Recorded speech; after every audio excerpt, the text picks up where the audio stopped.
হরে কৃষ্ণ। আমি অনিরুদ্ধ করুণা দাস।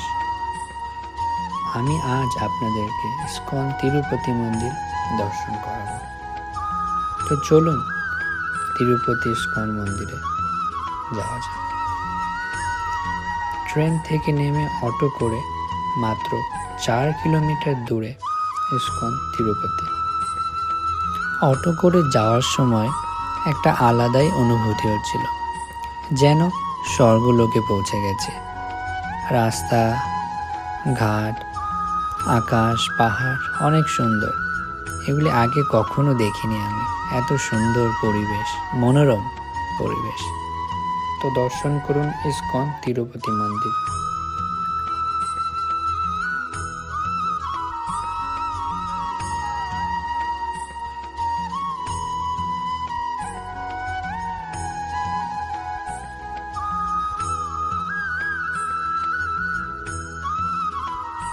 ধীরে ধীরে মন্দিরের ভেতরে প্রবেশ করা যায়। সিঁড়ি থেকে ওঠার সময় আপনার সম্মুখে পড়বে তিরুপতি বালাজির একটি মূর্তি। দর্শন করুন।